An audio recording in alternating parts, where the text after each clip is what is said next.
सभी को जय माता दी।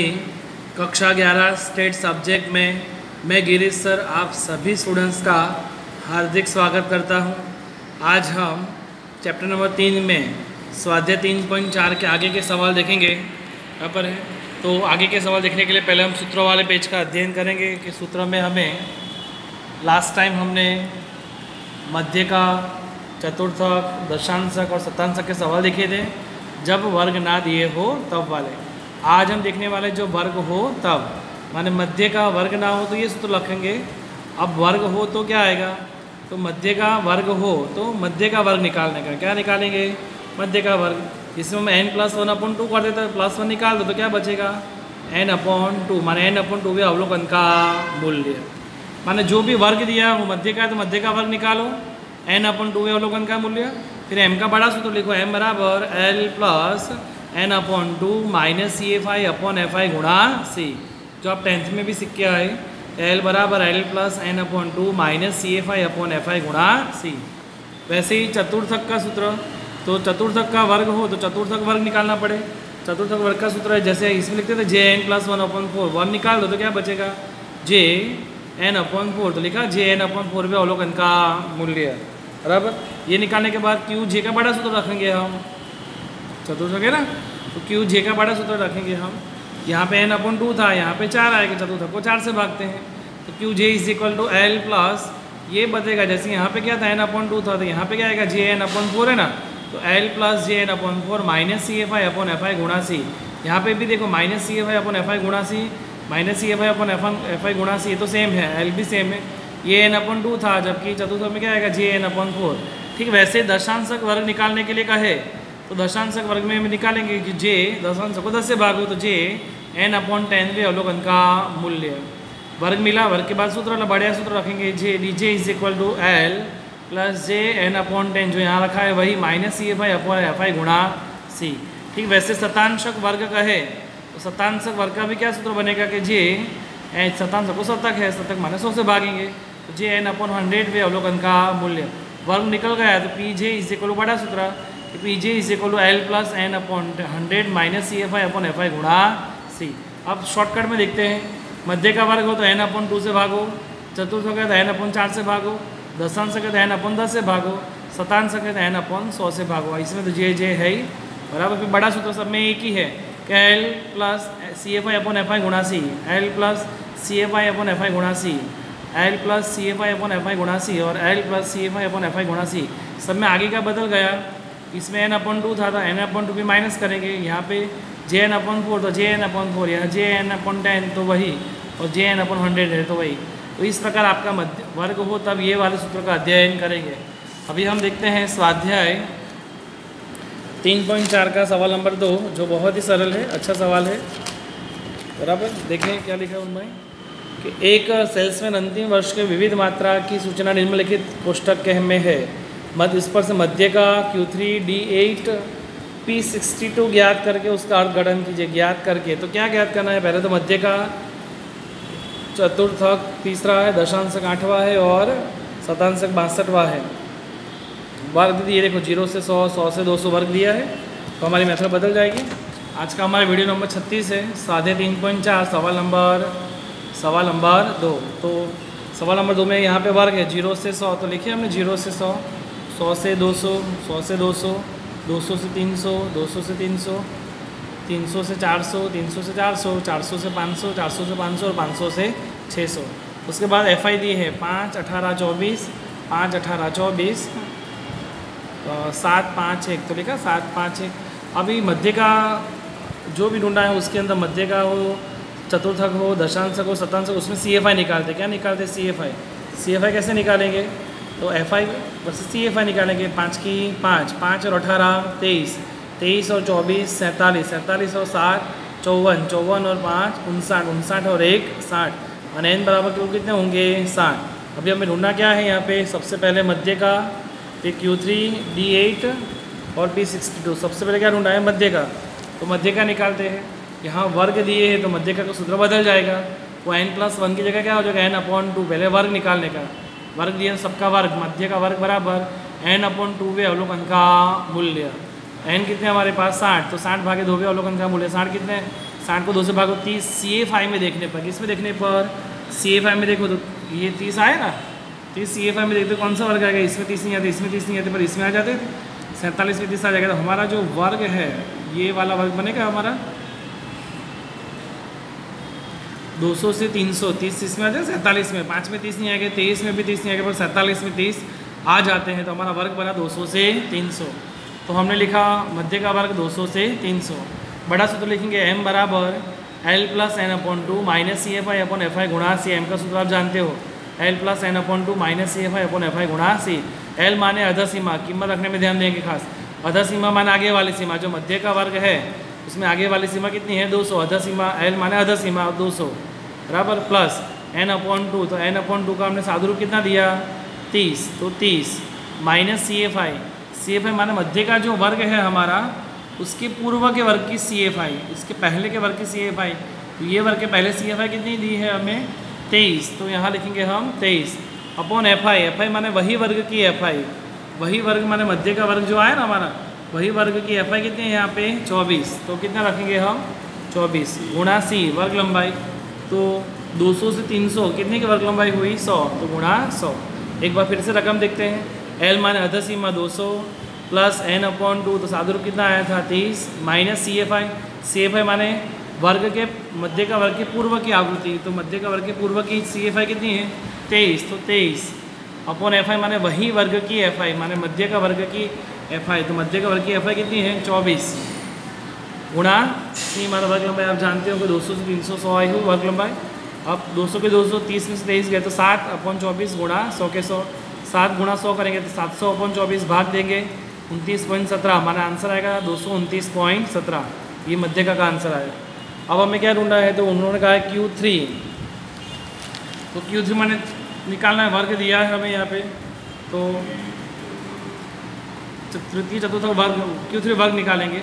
Q3 वर्ग का सूत्र क्या आएगा, 3 तो है आगे, तो 3 चतुर्थ को n से मान 4 से भागते हैं, तो n अपॉन 4 अवलोकन का मूल्य 3 के 3, n कितने थे हमारे पास यहाँ पे 60, तो लिखा हमने 60 अपॉन 4 वे अवलोकन का मूल्य 60 भागे 4 15, 15 गुणा 3 15 दिया 45 CFI में देखने पर, CFI में देखो 45 आते हैं, 5 में नहीं आते, 23 में नहीं आते, 47 में आ जाते हैं 45, तो ये वर्ग हमारा हुआ चतुर्थक वर्ग, ये होगा बराबर यही।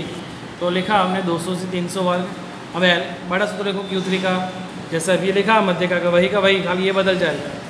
Q3 is equal to L plus 3n upon 4 minus CFI upon FI गुणा C। L माने अध सीमा, आगे की सीमा कितनी है 200 plus 3n upon 4, 3n upon 4 सादु रूप कितना आया 45 माइनस CFI माने उसके पूर्व वर्ग की CFI कितनी है 23, FI माने वही वर्ग की FI, तो वही वर्ग की FI कितनी है 24 गुणा C माने वर्ग लंबाई कितनी है 100, सादु रूप देंगे आगे 200 पे 200, 45 में से 23 गए तो 22 अपॉन 24 गुणा 100 के 100, 22 गुणा 100 तो 2200, 2200 को 24 से भाग दो 91.67 होते हैं, तो आंसर आएगा टोटल आपका 291.67।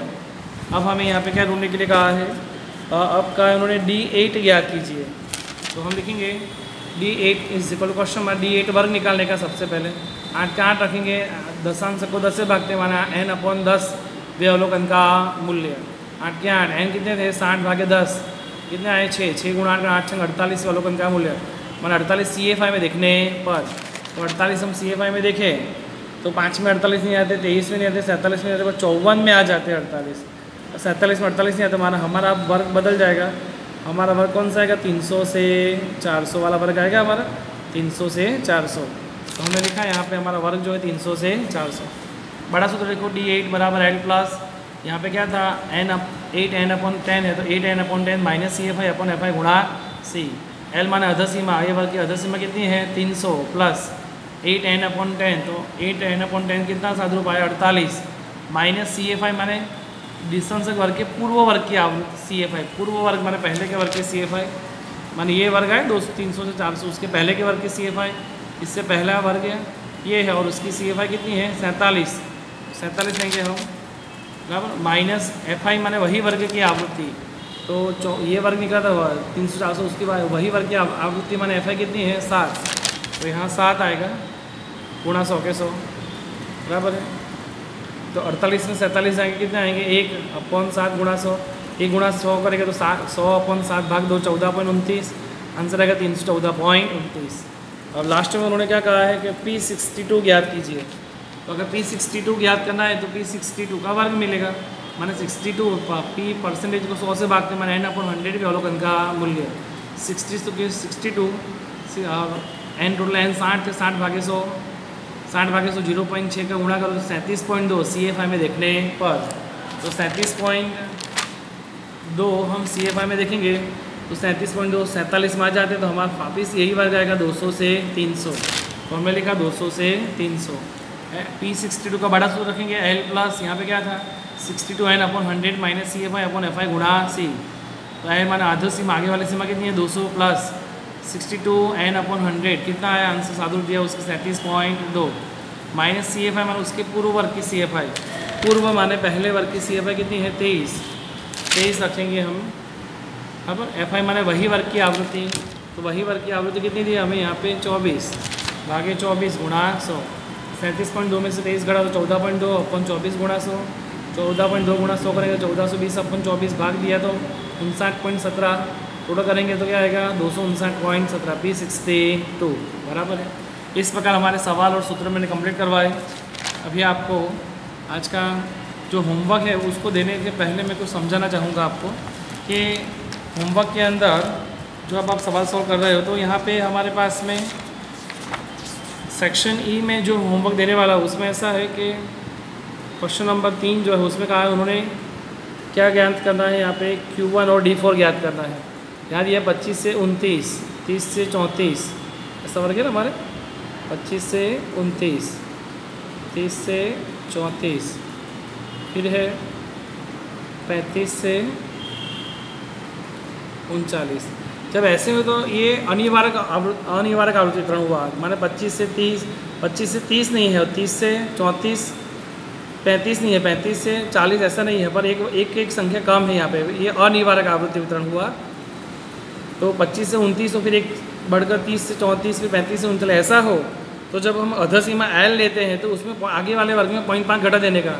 जैसे सोचो हमारा वर्ग ये आता है 23.30 से 34, तो L अध सीमा 30 नहीं लेंगे पर क्या लेंगे उसमें 0.5 घटा के आके आएगा 29.5, माना उसमें से आपको 0.5 घटा देने का L में से। किस में से घटाओगे L, जब भी लोगे आप जो भी वर्ग आपका आंसर आए उसमें L में आपको 0.5 घटा देने का बराबर है, तभी आपका आंसर आएगा बराबर, क्योंकि अनिवार्य है इसलिए।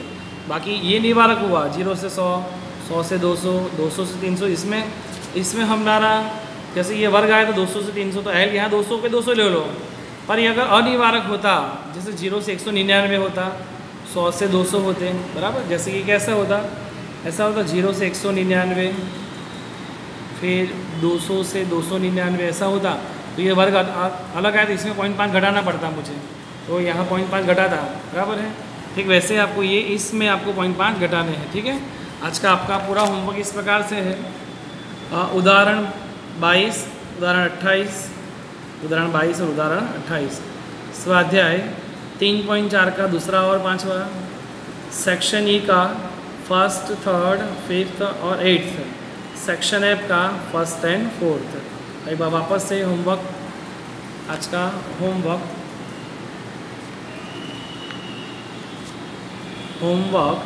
उदाहरण 22, 28, 3.4 का दूसरा पांचवा, सेक्शन ई का पहला, तीसरा, पांचवा और आठवां, सेक्शन एफ का फर्स्ट एंड फोर्थ बराबर है। इसमें मैं आपको उदाहरण 28 में कुछ समझाना चाहूँगा। उदाहरण 28 के अंदर कुछ अलग दिया है। उदाहरण 28 में क्वेश्चन दे दिया है इस प्रकार पीछे, फिर उन्होंने कहा है यहाँ पे ऐसा कि बीच के 50% यात्रियों के प्रवास खर्च की सीमाएँ ज्ञात कीजिए। बीच के 50% यात्रियों के प्रवास खर्च की सीमाएँ, तो बीच के 50% कैसे आएंगे? तो आपको यहाँ पे क्या ढूंढना है कि हमारे पास में बीच के 50% निकाल, आप जानते हो कि चतुर्थक 4 होते हैं हमारे पास। कितने होते हैं चतुर्थक? 4। कैसे होंगे कि हमारे जैसे Q1, Q2, Q3 और Q4 बराबर है। तो बीच की 50% निकालना हो तो आपको ये सब क्या होते हैं 25, 25, 25 और 25, टोटल 100 के 4 भाग किए। अगर बीच के 50% निकालने हैं तो ये 25 है, 25 में 25 जोड़े तो ये कितने हो जाएंगे 50, और ये कितने हो जाते हैं 75। माने ये 25 माने 100 का 25वां भाग Q1 होता है, 50वां भाग Q2 होता है, 75वां भाग Q3 होता है। और ये अगर मुझे 25 बीच के 50% निकालना है तो बीच के 50% तो मुझे यहाँ पे क्या निकालना पड़े, Q3 निकालना पड़े, उसमें से माइनस क्या करना पड़े, Q1। तो ये 75 है, 75 में से 25 गए, आ गए 50 हमारे 50, माने Q3 जो है उसमें से आपको Q1 घटा देने का, तो आंसर आएगा आपका। इसका इस क्वेश्चन के अंदर हम फर्स्ट में सबसे पहले क्या निकालेंगे, Q1 निकालेंगे। Q1 का आंसर आने के बाद हम Q3 निकालेंगे। Q3 का आंसर आ जाने के बाद हम निकालेंगे यहाँ पर, उन्होंने कहा है कि बीच के 50% यात्रियों की सीमा पूछा है, सीमा पूछा है, तो जो आंसर आया वो हमारी क्या होगी, सीमा। यहाँ पे कितना था Q1 563.46 और Q3 825, तो ये बीच की 50% लोगों की सीमाएँ हुई वर्ग की। अब ठीक इसमें भी ऐसे कि सबसे अधिक खर्च करते 15% यात्रियों के न्यूनतम खर्च कितना होगा, तो सबसे अधिक खर्च करते हैं, सबसे अधिक खर्च हो तो 100 में से 15 घटा देने का, सबसे अधिक है ना, इसे 100 में से 15 घटाओ। अगर आप 100 में से मानो ये न्यूनतम सीमा से यहाँ तक 100 में से अगर 50% निकाल देते हैं तो बचेंगे कितने, 85%। 85 बचा तो यहाँ 100% यहाँ P निकालना हो, परसेंटेज है ना, इससे P निकालेंगे, P85। तो यहाँ पे P85 निकाल के आगे का सवाल आप सॉल्व करोगे, जो आप जानते हो कैसे सॉल्व करोगे। और लास्ट में कहा है सबसे कम खर्च करते 10% यात्रियों की महत्तम कितना होगा, तो सबसे कम खर्च करते हैं तो 10% है, तो 10% लगाते हैं, मन टोटल 90% नहीं पर 10% से कम है, 10/100 जाए तो 1 आएगा, क्या आएगा 1। तो यहाँ पे D1 ढूंढना है, जैसे आप 10/100 करोगे तो 0 0 होगा, तो दशांश को नीचे 10 बचे ऊपर 1, माने 1 दशांश, 1 के बाद दशांश माने D1 ढूंढना है। तो D1 तो उसका सूत्र तो बात जानते हो है ना, अपॉन 10, उसके आधार पर सॉल्व करोगे। ठीक वैसे ही स्वाध्याय के अंदर सेक्शन एफ में पहला सवाल में ऐसा है कि 30% विद्यार्थी अनुत्तीर्ण हुए हैं, तो 30% है, तो इसमें भी आप 30% है, तो आप ऐसा करते 30/100, 0 0 गया, 0 0 तो 10/3, 3/10 बचे, 10वां दशांश है 32 का थर्ड, तो थर्ड दशांश माने D3 निकालना है। यहाँ पे ऐसे सबसे अधिक अंक प्राप्त करने वाले यहाँ 5% छप्पन लिख देना, 5%, सबसे अधिक 5%, सबसे अधिक हो तो 100 में से घटा दो 5, 100 में से 5 गए तो कितने बचे 95, तो 95 है तो P95 ढूंढना है यहाँ पे, बराबर है। इस प्रकार आपका होमवर्क होगा। एक बार फिर से आपका होमवर्क क्या है, उदाहरण 22-28, 3.4 का दूसरा और पाँचवा, सेक्शन ए का 1, 3, 5, 8, सेक्शन एफ का पहला और चौथा। ओके बेटा, सभी को जय माता दी।